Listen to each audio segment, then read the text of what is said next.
With too many reboots, you'll sink. With too many reboots, you'll sink. If you're going for brand awareness, brand recognition, if your reboot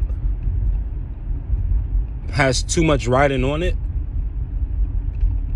if it's let's say if it's a part 2 to something that's been a classic on your first go around, let's say you do an album called All About Us, and let's say you dropped it in like 95, 96, and let's say it was the greatest, work of art in your field, considered one of the greatest works of art.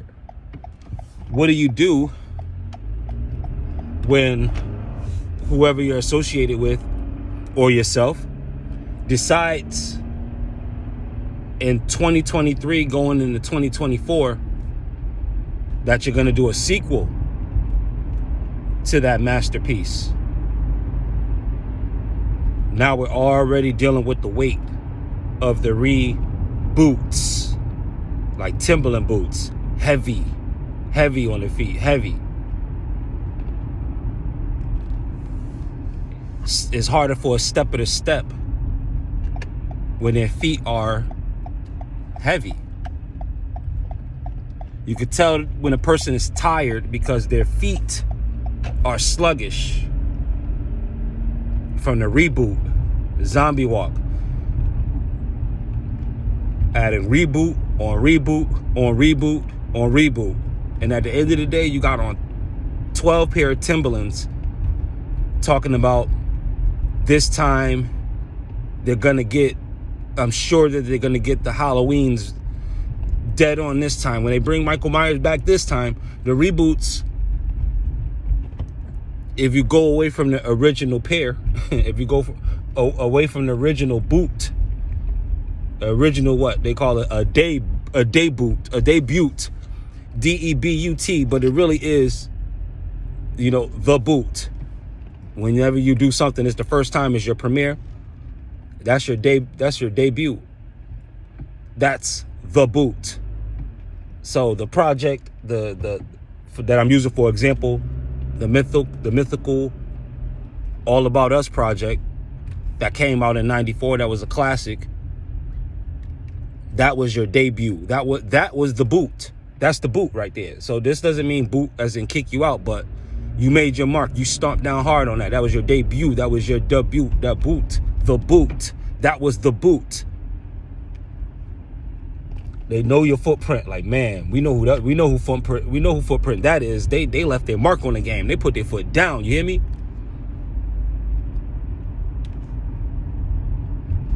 Go ahead and stomp in that same place with another boot on, and another boot, and another boot, and another boot, and another boot, and another boot. You getting this idea of the beach and you digging yourself into a hole near the water? This is why Jesus did a lot of teaching at the beach, because there's a lot in the beach environment that becomes the subtext to any lesson that's taught. If the message is going to be Aquarian, you're going to be teaching by the ocean a lot. Hope that didn't go past you. If you're Aquarian, you're going to be teaching near the water a lot, because part of what you do is going to have water as the subtext and even as the baseline. And so with water as the baseline, your message is going to be enhanced by water and your physical background, foreground.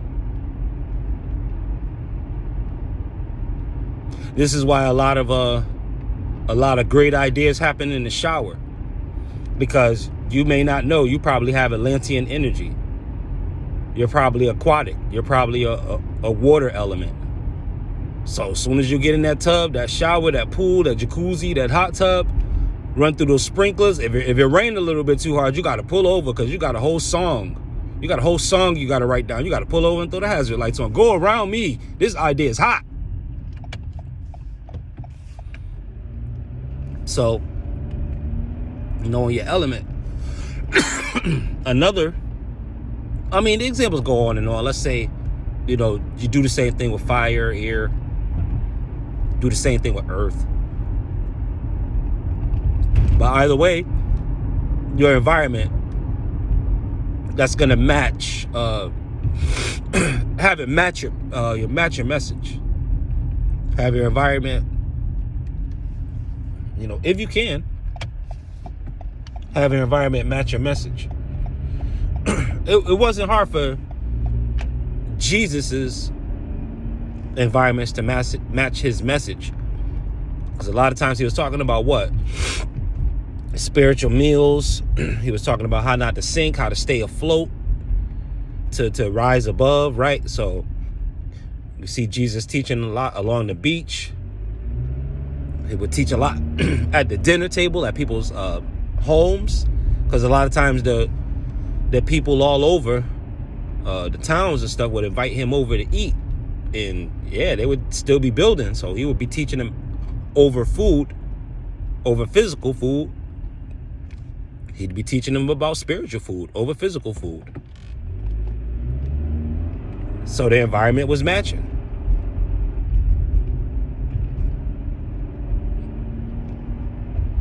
When the environment doesn't match, though,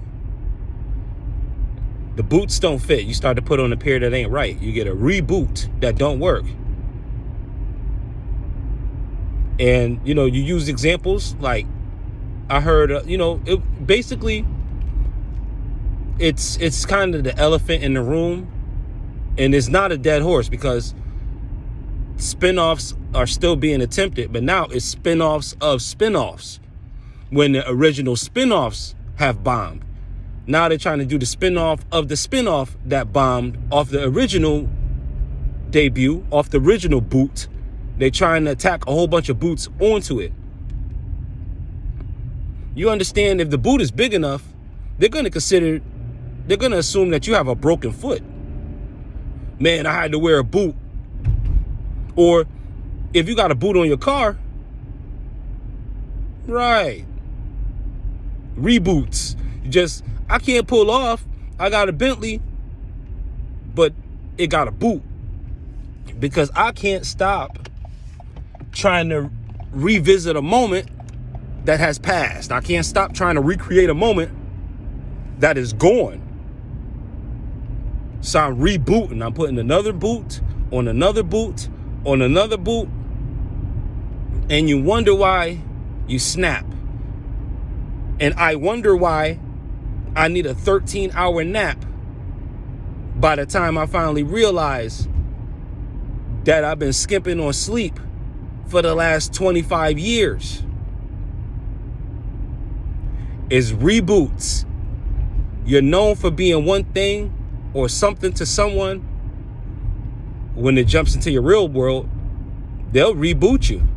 Oh, I know I could call it. Let me do the reboot. It don't matter what they got going on. I need to go back for that feeling. Won't you come back around? You don't hang around the fellas. Won't you come back to this? Won't you come back to that? Hey, man, you go back, you know what I mean? Come back to this, come back to that. They want the reboot. It's like, we can't go back and make that moment again. Let me go ahead. Shout out to the All Keep Punching Apollo mixtape. I got to put another quote in there. What Rocky was trying to tell Apollo before he fought against Drago. He said, man, Apollo, man, that ain't us no more. Whether you want to believe it or not, that ain't us no more. We can't go back and do that like we did it before. Okay? That's for all of y'all that got a sequel. Y'all got a reboot waiting. But the reason why y'all ain't dropped it in over 30 years is because of the reboot effect. Those boots don't match. You're not that person. You don't have that same hunger that you did on the first boot, on your debut. You know what I mean? You don't have the same boots. You don't walk that walk no more. You ain't in Tim's no more. You in loafers. You in Gucci loafers now. Stop it.